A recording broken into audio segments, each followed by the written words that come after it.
right, Bill, you're going to hate me, but I love McDonald's. All right, I'm sorry. That shit is crack. I'm sorry. It's good. Those fries are good, man. You have to dig the fries. I mean, come on. Bill just said he loved the fries, and that's what we say. And I just feel like you're one of our people, man. This is exciting stuff. That is funny because, I mean, Raylene and I had this like hour-long conversation about McDonald's fries and how badass those things are. Fuck Wendy's fries. I don't like them. They're the healthiest fries there are out there, by the way, out of fast food, is the Wendy's fries. Transmitting directly from the launch pad.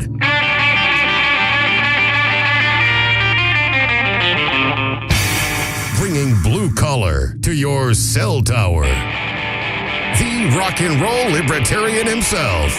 It's time to blast off with Johnny Rocket. You know you gotta dig an old record machine, and you gotta dig that rockabilly scene. You know you gotta dig that hip-hop high, and you gotta dig an old Sum 45. Hey, it's Blast Off here in Seattle, Washington. I'm here with my beautiful co-host, Miss Raylene Lightheart. Hi, guys. Raylene, how you doing? What's shaking? Well, it's 4th of July. It's 4th of July. Yeah, happy Secession Day. Yeah, I'm so excited about barbecuing and fireworks. I don't know about you guys, but fireworks are still legal here, so that's exciting for me. Is it really? Is it legal there? Yeah, a little bit. A little But bit. yes. Not the big ones, but the mid to like firecrackers and sparklers, right? Yeah, we could do actually. We still shoot off the fireworks, and it's nice because when the neighbors do it, we can all see them. So it's still a good neighborhood thing to do, but things are kind of changing and people don't want them anymore. It seems like the majority of people don't want them, but that's what's going on. How are you? I'm all right. I'm just excited. I've been watching. I didn't make it to the Libertarian National Convention. However, I've been excited to watch all the footage and see that, my boy, Alex Merced, won vice chair. That's what I'm really excited about. Another content creator, another good man, and I'm really happy that he won. I love Arvin, but I love Alex more because I have a personal relationship with the man. We've been brothers from another mother for quite some time, so I'm really excited that Alex won. And Me too. I like what Arvin has to say, but I really like Alex just because he's just a nice guy. I think that Arvin and Alex both have a place in this movement, and what Arvin is doing, I really respect and understand. But what I love about Alex is that he really leads with love, understanding, empathy, and he's all about trying to find how liberty helps everyone and that we all deserve it. So I really love the way he messages. He's a hard worker too. He does work. He does. He has like 5 million podcasts that he does every day. Yeah. And I mean, the guy's a beast. He's a machine. He's a liberty machine. Mm-hmm. And anyways, Raylene, we have a guest on the line, and I don't want to keep this individual waiting, but this is such an honor to have this guy. Bill Ottman is an American internet entrepreneur and freedom of information activist based in New York City, best known as the CEO and co-founder of Minds.com. I welcome here on Blast Off. Give it up for Bill Ottman.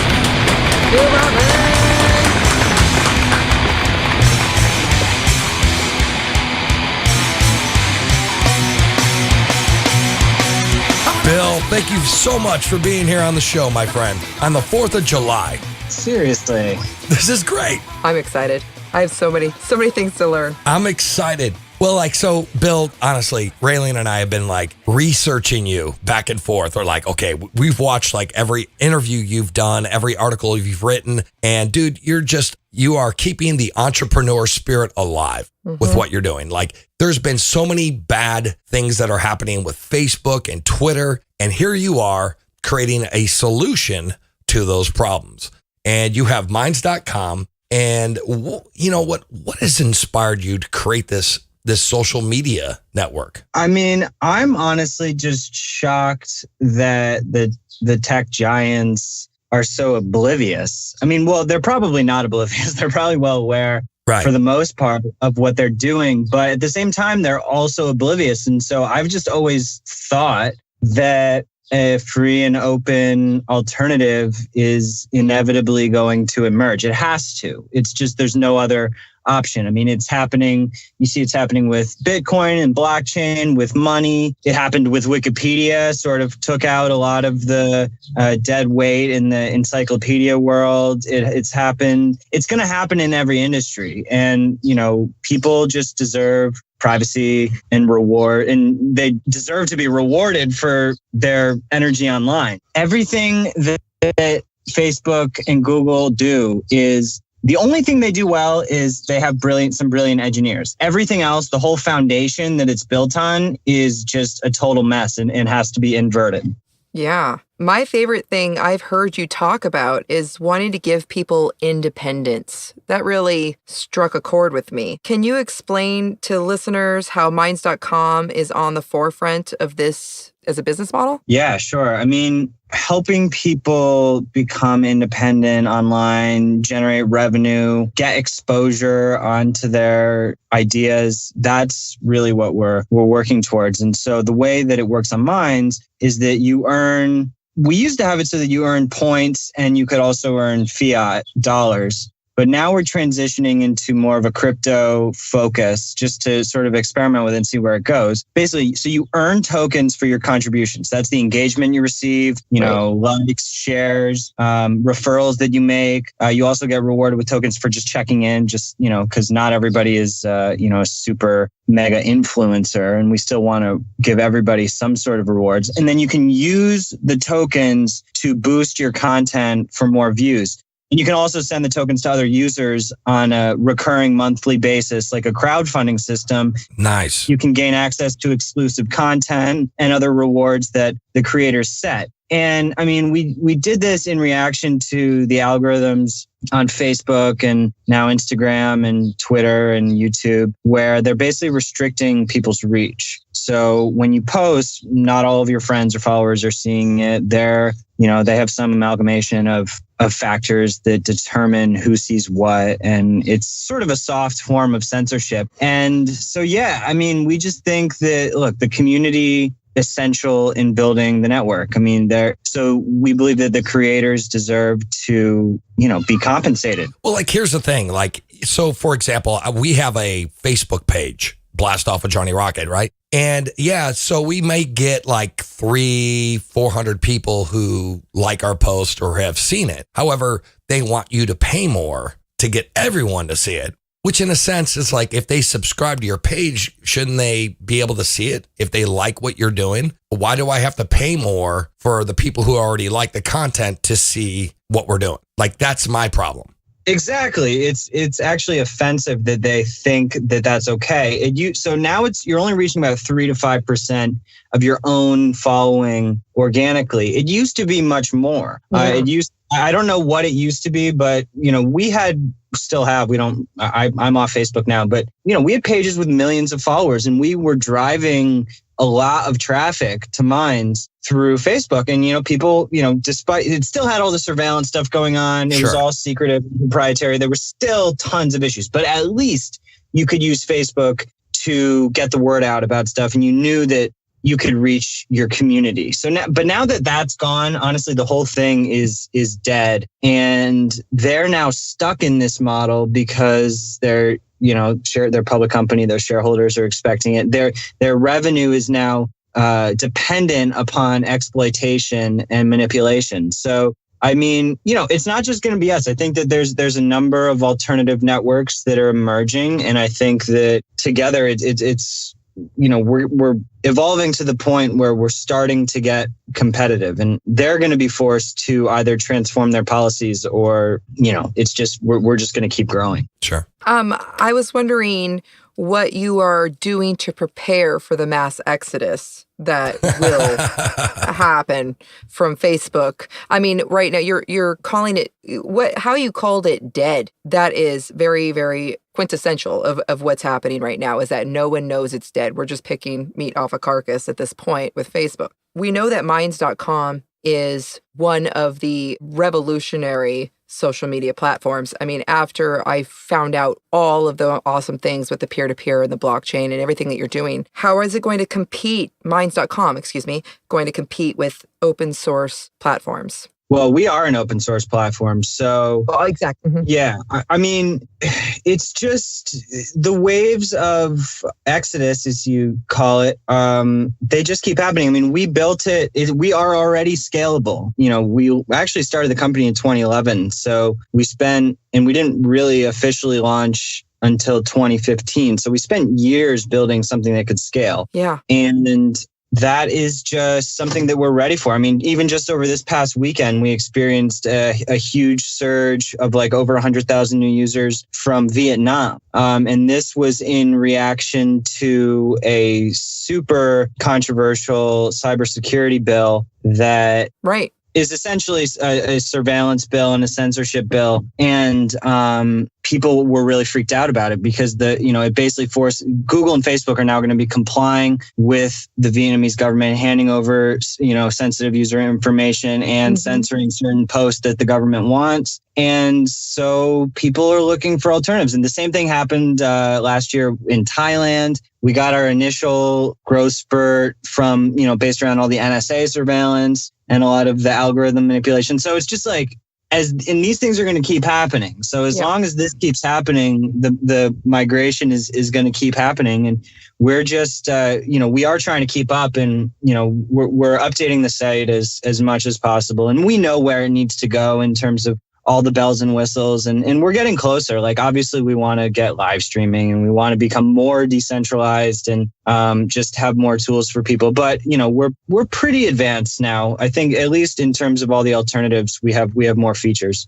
Bill, really quick, man, how is Minds making money? Facebook does their, subscribers and your advertisements and all that stuff, so you could reach all of your fan base or your friends of your fan base, et cetera, et cetera. And do you guys use third-party advertisers at all? No, we used to years ago, but we ditched them all because they all, third-party ads spy on people. It is essentially spyware. Okay. So we ditched that. We ditched Google Analytics. We essentially have no proprietary software in our site now. So we make money so people can earn the tokens, and sure. We're on the Ethereum testnet right now. So you can't buy tokens yet, but you will be able to. And so that's obviously going to be a huge, important revenue stream. People used to be able to buy points. So that was a source of revenue. And then you use the points to advertise, essentially. And this is all a anti-surveillance, consent-based ad system. So we're not going to track people in order to target. It's basically works the opposite way, but it still allows people to promote their stuff. We don't take fees on the peer-to-peer transactions. So for the crowdfunding, we don't take fees. We also have a peer-to-peer advertising system where I could send you an offer of tokens in exchange for you sharing my post. That's a great idea.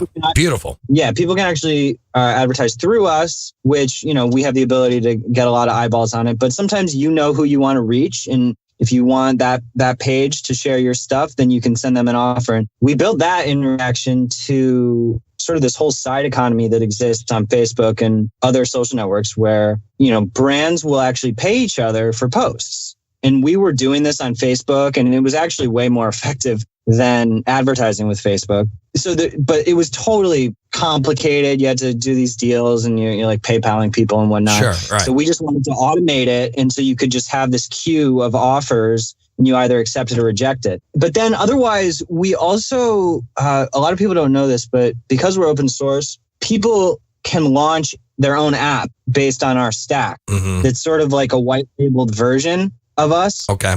And so we do have one customer who does that. And, a few people have been experimenting. We haven't really done a big public launch of that yet, but in the future, that will be a bigger revenue stream. And then what we can do is optionally, the administrators of those networks can interconnect between networks. So you can sort of have a network of networks. And that's really important because it feeds into the decentralization model. And it's like, look, if people want to do it differently people don't even have to pay us to do that. They can just go grab our code right now and set it up if they have the programming expertise to pull it off. So yeah, those are the main models. And we also have a premium feature. So Minds Plus right now. That's great. And so we're going to be adding more stuff to that. Like you can get rid of ads if you want. And we're going to be adding stuff like more video services and exclusive content and that kind of stuff.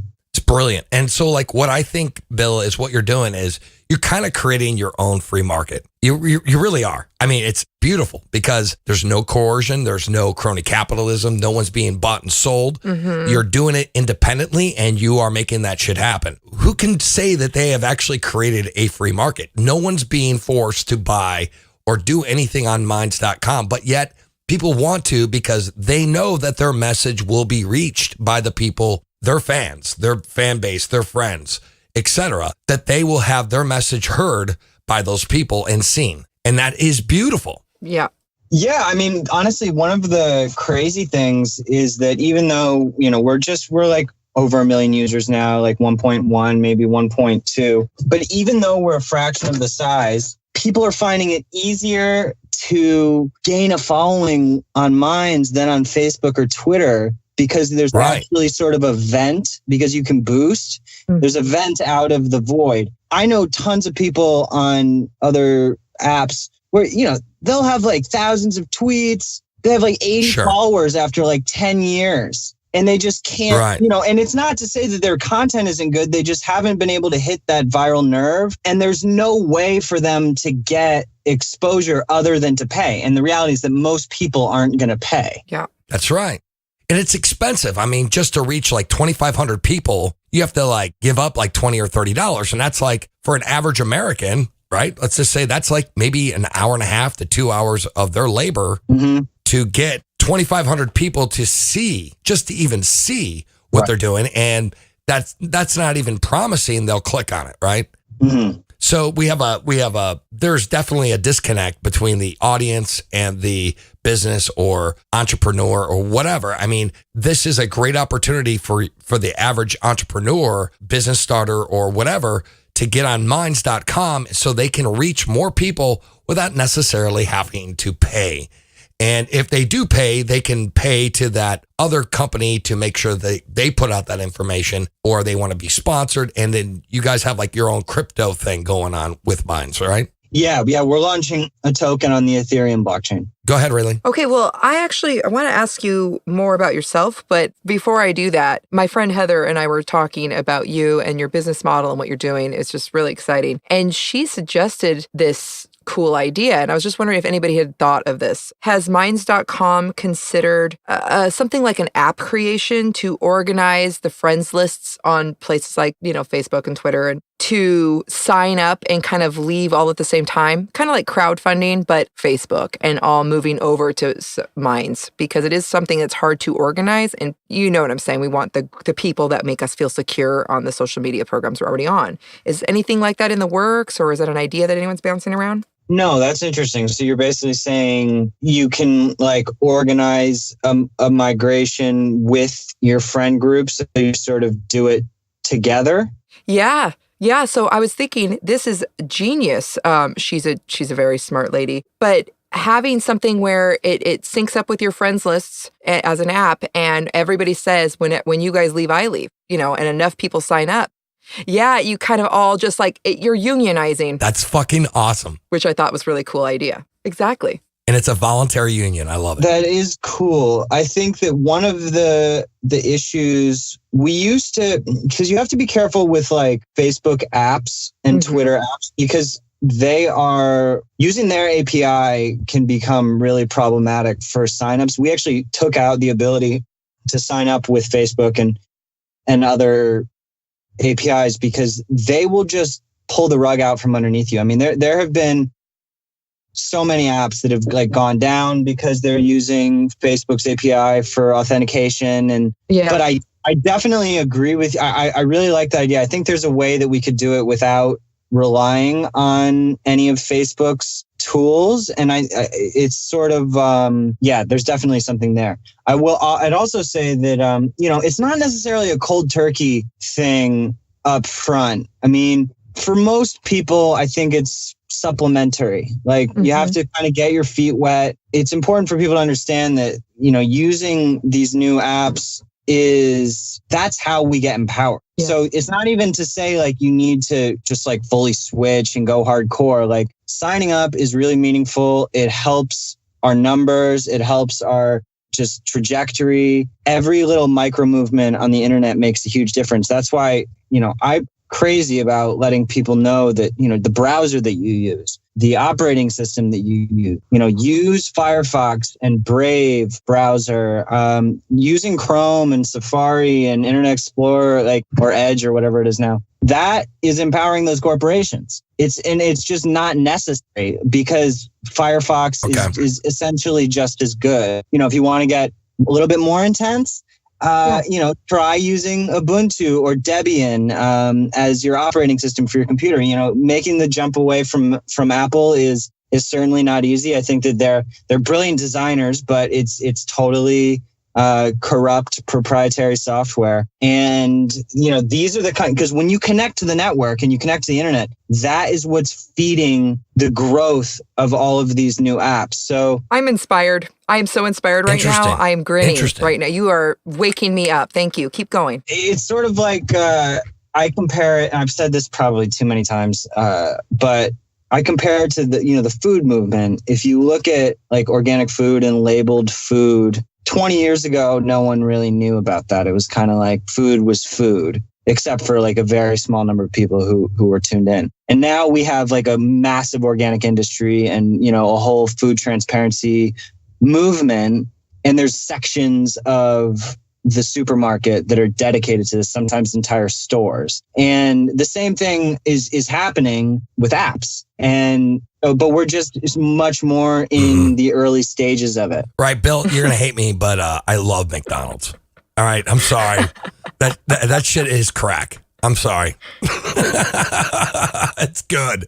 Those fries are good, man. You have to dig the fries. I mean, come on. Bill just said he loved the fries, and that's what we say. And I just feel like you're one of our people, man. This is exciting stuff. That is funny because, Raylene and I had this hour-long conversation about McDonald's fries and how badass those things are. Fuck Wendy's fries. I don't like them.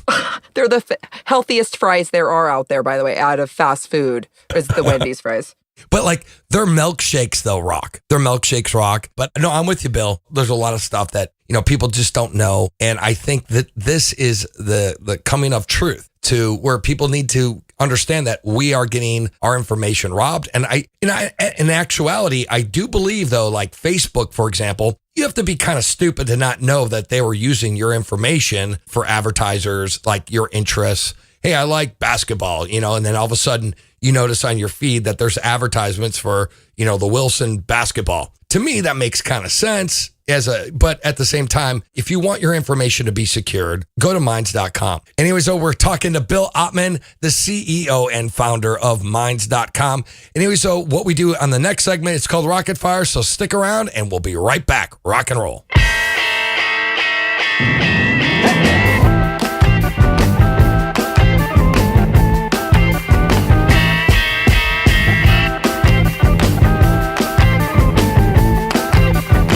You're standing there on the corner. You got your hands on your hips. You're wearing fishnet stockings and with ruby red lips. You know you're looking so fine. You got them standing in line.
can only be nothing but fight.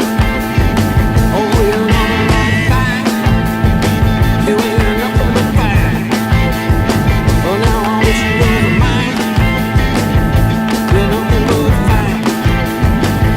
Oh, yeah.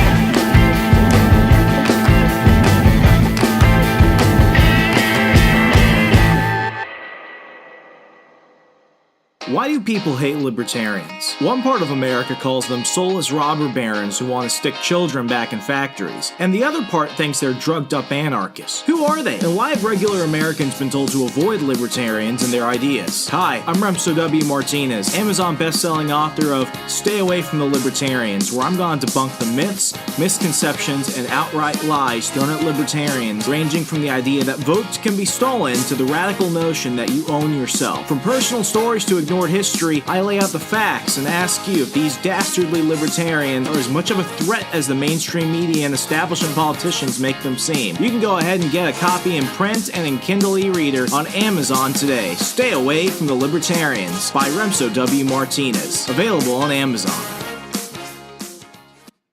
Hey, it's Johnny Rocket. I just want to say that there is very few podcasts that I take the time to listen to every week. But with my limited time, I really want to listen to shows that really stick out. Please give a listen to Mark Claire on the Lines of Liberty. Every show he does is just badass. If you want to laugh your ass off, listen to Chris Spangle with the We Are Libertarians crew. And if you really want to dig deep into the philosophical and the principles of libertarianism, then I suggest you listen to Roger Paxton on The Lava Flow. All these shows are amazing. I personally think every show these guys produce is top notch. So again, listen to The Lines of Liberty, We Are Libertarians, and The Lava Flow. You will not be disappointed. 1, 2, 3, 4.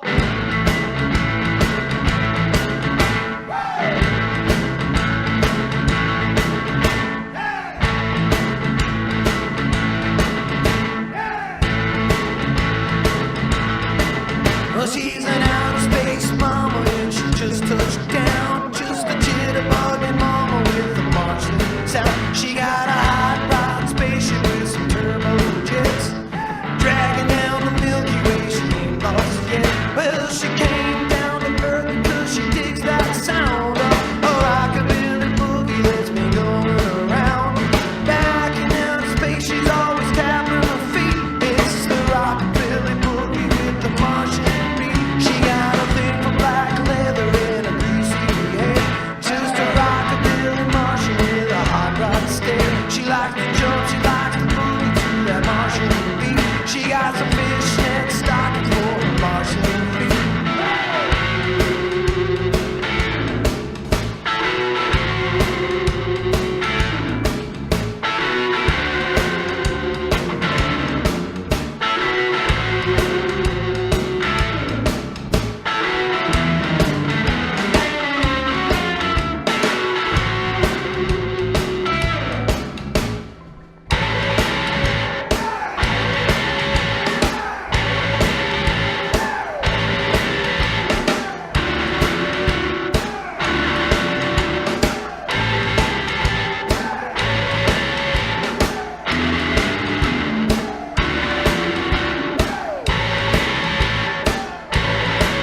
Well, she came down to Earth because she digs that sound of a rockabilly boogie that's been going around. Back in outer space, she's always tapping her feet. It's the rockabilly sound with the Martian beat. No outer space daddy's gonna cramp her style. She wants a boogie with a cat with a different style. So any ding dong daddy thinks that he'll be the one, he better do the rockabilly for me into the sun. Yeah.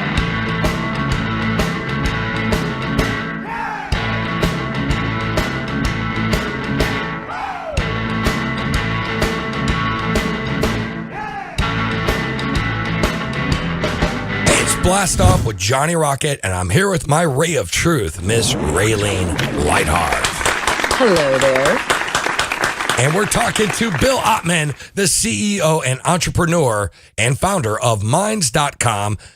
Bill, thank you so much for being here, man. It's such an honor and such a privilege. Love being here. Oh, rock and roll, man. So what we do here, it's tradition, and on the second segment, what we do is a thing called Rocket Fire. What we do on Rocket Fire, sir, is I'm going to ask you a series of 10 questions. These questions will be politically related, and if you can answer these questions between 30 to 60 seconds, that'd be badass. Bill, are you ready to play Rocket Fire? Let's do it. Oh, yeah. Question 1. Do you believe that the cryptocurrencies will eventually replace banking altogether? I do. But I think for a long time it's going to be a hybrid. I don't think fiat will cease to exist, but I think that crypto is going to overpower it. Yeah. Right on, man. Question 2. As an entrepreneur, do you think it's important to remain apolitical or nonpartisan? That is a great question. I think that yes, I do. And I also think it's important to stick to your values and principles. And, the whole partisan political paradigm is also dead. I think the left-right complex is so corrupt and polarizing, and there's, common ground around freedom that I'm sorry, but if you're not into freedom, we're sort of on on different pages. So, left and right, I don't really buy into. And I think that as a network, it's really important to stay neutral. And I try my best to be talking to people on the left and the right and trying to create a bridge, because what's going on in the other networks is just pathetic with the politicization. I'm with you, man. I'm with you. Question 3. Why is freedom of speech so important, even if we don't agree with the message? Censorship is proven to increase violence and extremism. So freedom of speech only to protect controversial ideas. If the ideas aren't controversial, then you don't really need freedom of speech rights, because it's already accepted. So I think that a lot of people miss the point. But yeah, we just compiled dozens of studies from universities and researchers all over the world, basically showing that, when you hide something, this goes through the prohibition thread in general, more people want to see it. It's the Streisand effect. You're going to bring more. It's just obvious. And I don't understand. I mean, these big networks are doing it because they just are, trying to stay politically correct and not, just brush it under the rug. But they're actually making the problem on the internet much worse. They're the ones who are causing the radicalization, not the communities who, while we may have a certain degree of, fringe thought, at least we're allowing the social valve for the conversation to occur. And that is what actually lowers the violence in the long term. I constantly point to Daryl Davis, an African-American guy who befriended hundreds of members of the KKK and got them all to leave the KKK because he was a rational human being. Right. Yes. Just have conversations with them. So it's just, I think it's really insane how they're approaching it. And, what we have to do is spin it on them and show that they're the ones who are causing the violence and extremism, not the places where the conversation is able to exist. Wow. Right on, brother. Right on. Question 4, is decentralization of the internet important? And if so, do you believe in some centralization?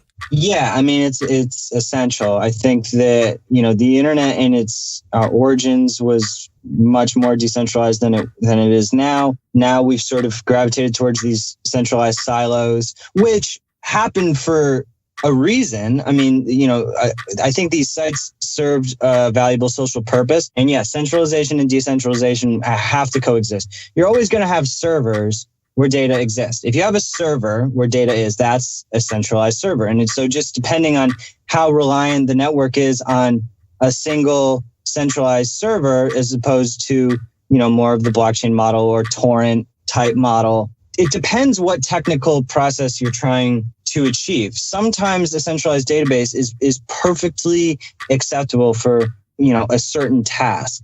But I think that the big social networks need to become more decentralized, and people need to have more of their information, on their own devices. But in certain circumstances, you want your data elsewhere. And so, we're a combination of centralized and decentralized. We use WebTorrent, we use Ethereum, but we also use databases like Cassandra and Mongo, which are useful. So I think that, sometimes there's a little bit of naivety in, everything making, everything running on the blockchain and stuff, which is just not a rational thing to say. But obviously the blockchain is crucial. Right on, man. Question 5. How does Google and Facebook stifle entrepreneurship and innovation? Ooh, you've been doing your digging. Because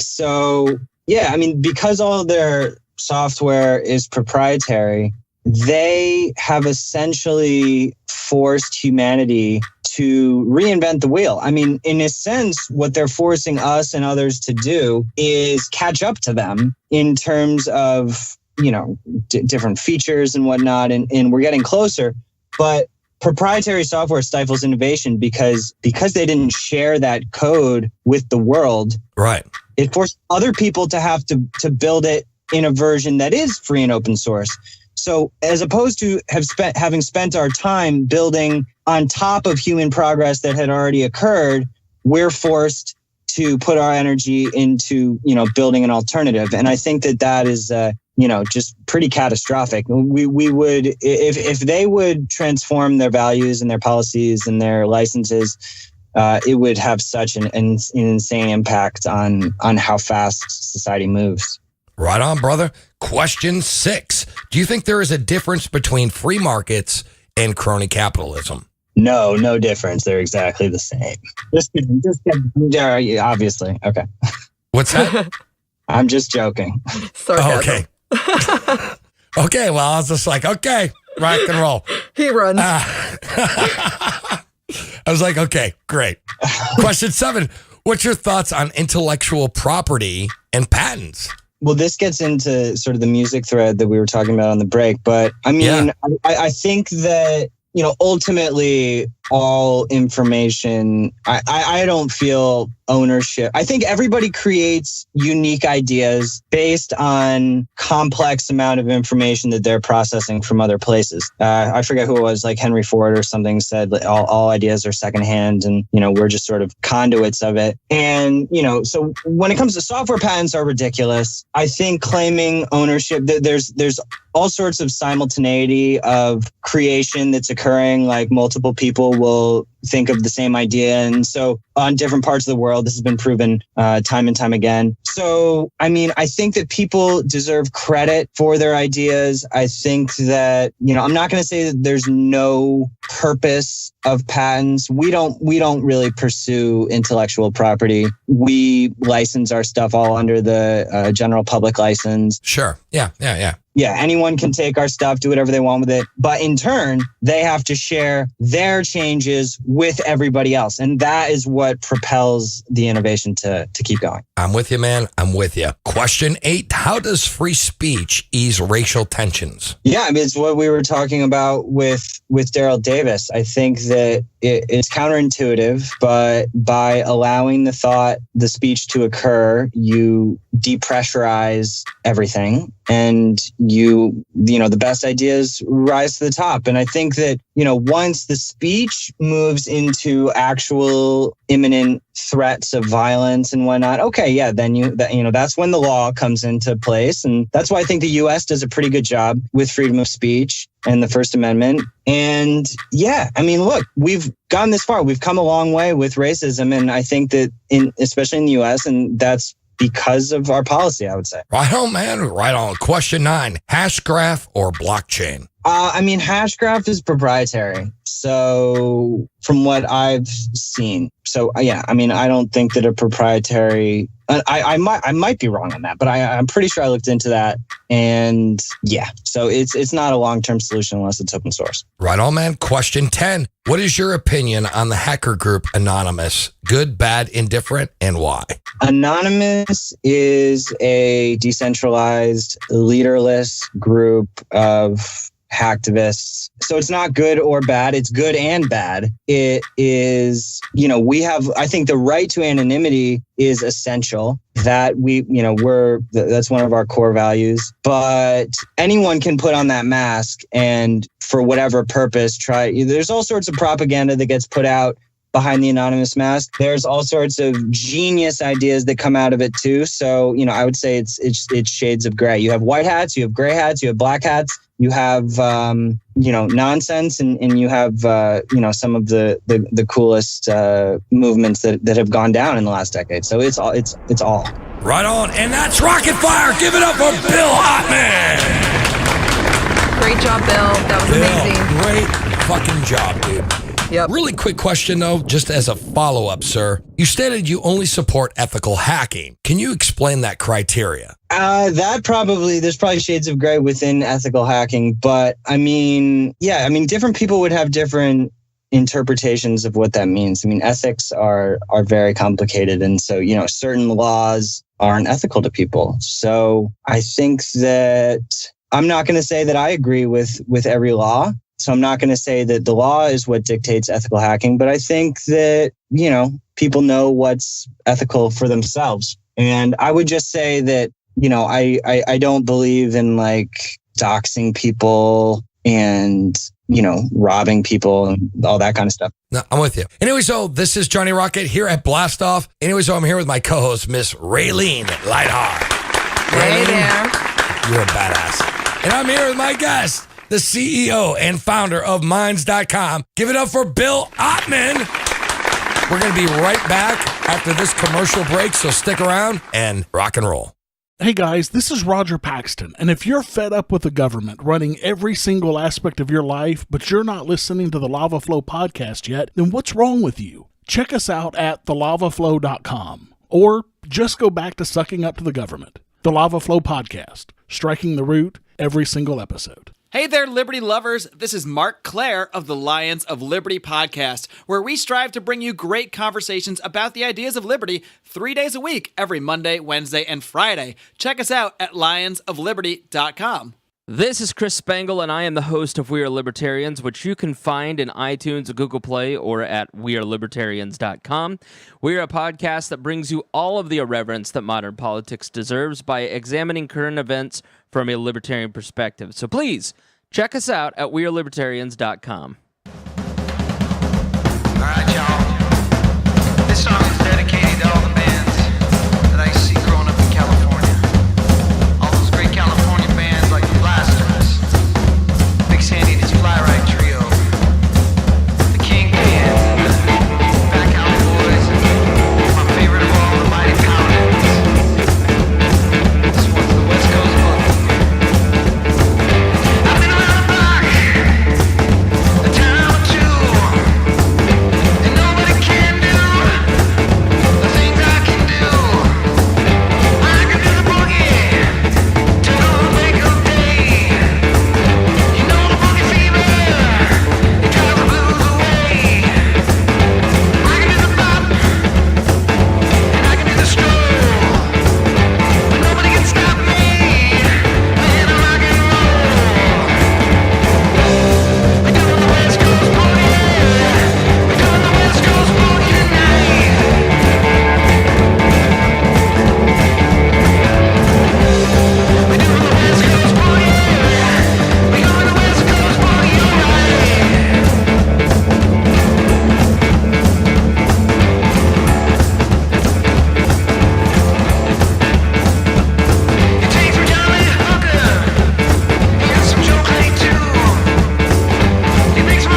Blast Off with Johnny Rocket, and I'm here with my ray of truth, Miss Raylene Lightheart.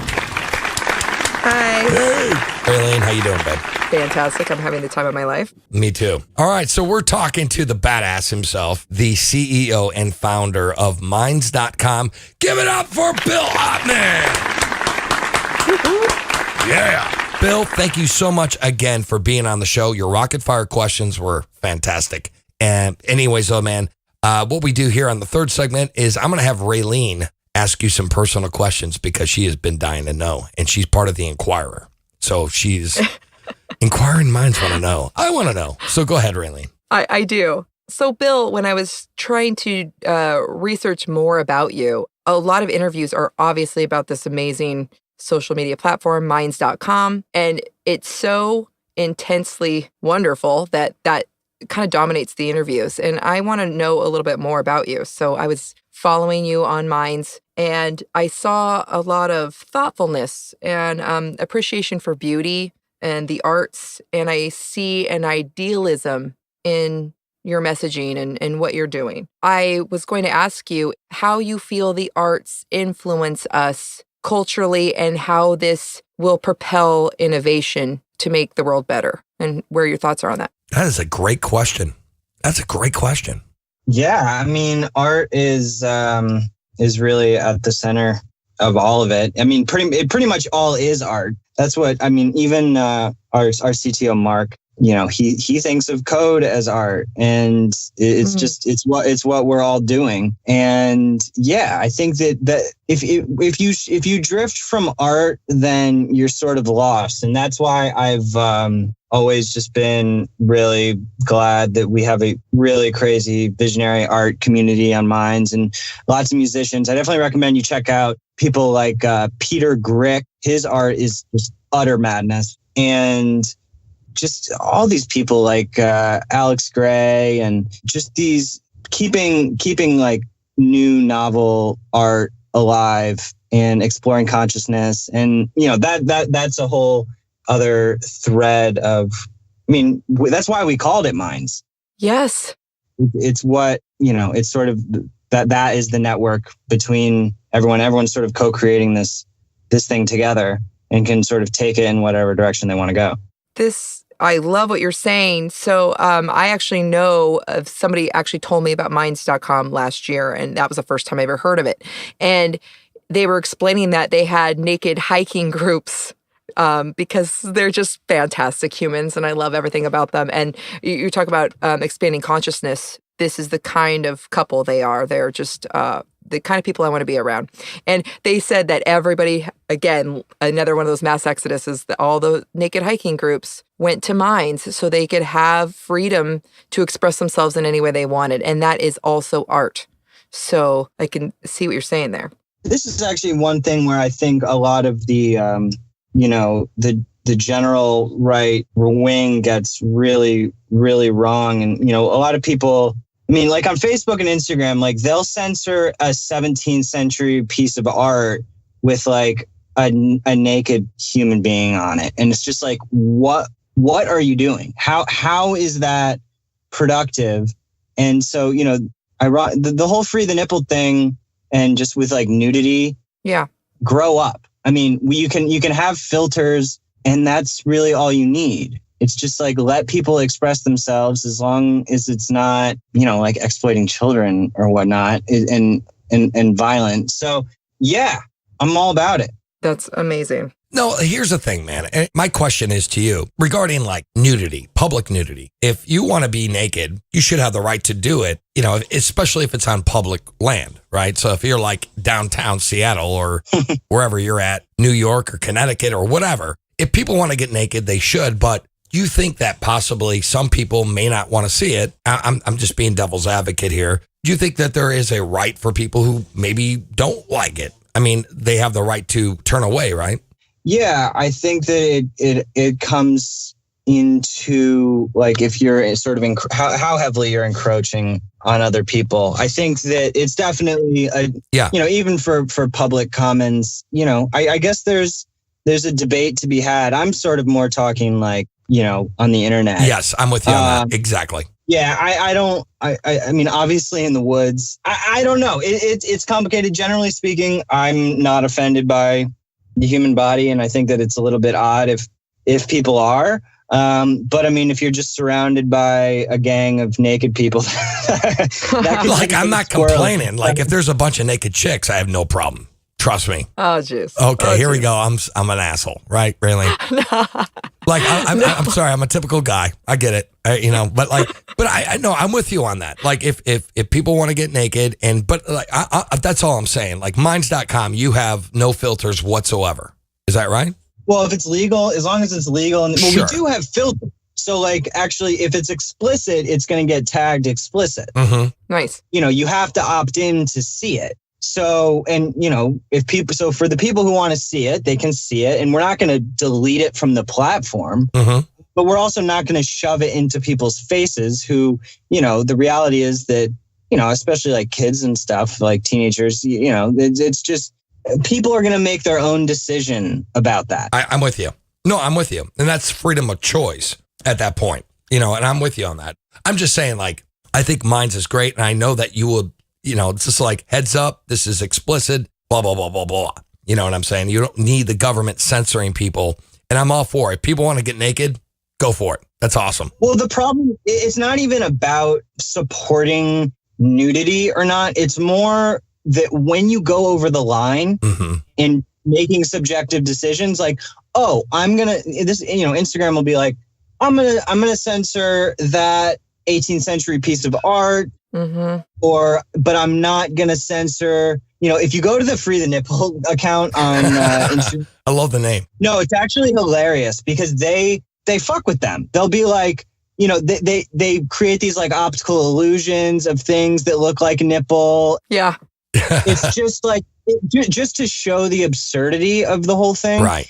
And it's, so I'm not saying, it's not even about me supporting it or not. It's more that when you go over the line to saying, oh, this is okay and that's not okay in terms of legal stuff. Sure. It opens up a whole can of worms that is literally impossible to deal with. And it's just, it's not productive at all. No, I'm with you, brother. I'm with you 100%. Bill, I have one more question for you.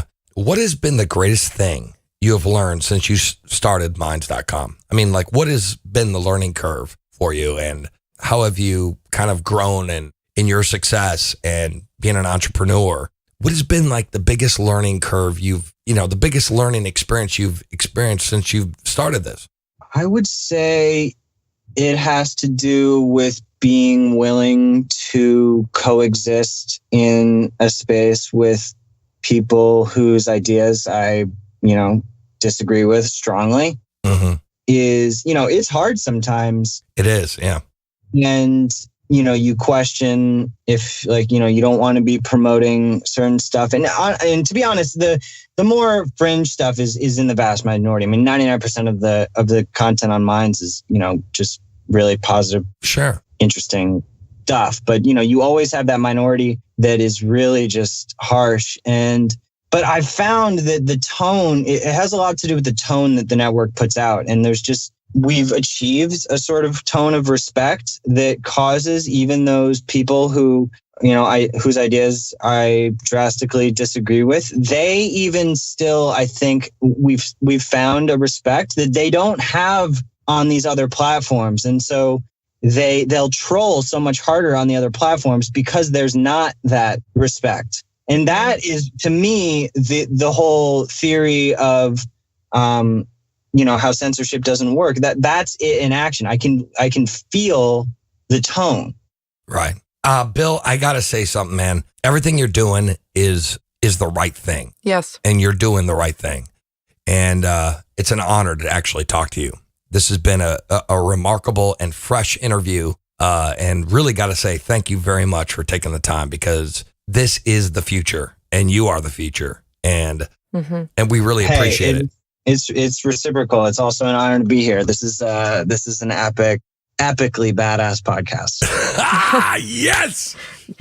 Woo, woo. Yes, and Bill, we got to say thank you, brother. Give us your .coms. I keep it and simple. The whole 9 yards. Just minds.com/Ottman, OTTMAN. Hit me up. That's where I am. I don't, that's where I spend most of my time. There's not too many .coms to throw in. That's beautiful, man. Anyway, so we love what you're doing. And anyway, so we're going to have a very limited time on our after party, but we have some fans who want to ask some questions. So if you're not part of the after party, please sign up at patreon.com/blastoff podcast, where you can find the rest of this interview with Mr. Bill Ottman. He only has a few minutes, but we're going to facilitate the time because his phone is going to die. And that's the real. We're not going to lie and say, well, he has shit to do. His phone's going to die. And he has shit to do. He still has shit to do. He has shit to do. This man's busy. The guy has a fucking, a whole website to maintain. So, anyway, so this is Johnny Rocket here at Blast Off. And I'm here with my ray of truth, Miss Raylene Lightheart. Hello. Anyway, so give it up for Bill Ottman. Here on Blast Off with Johnny Rocket and Raylene Lightheart. Bill, thank you so much, man. And this is an amazing interview, and we really appreciate your time. And again, check us out here at thelaunchpadmedia.com/blastoff, and make sure you subscribe to us on our Patreon to hear the rest of the show. Anyway, so this is Johnny Rocket signing off. Rock and roll.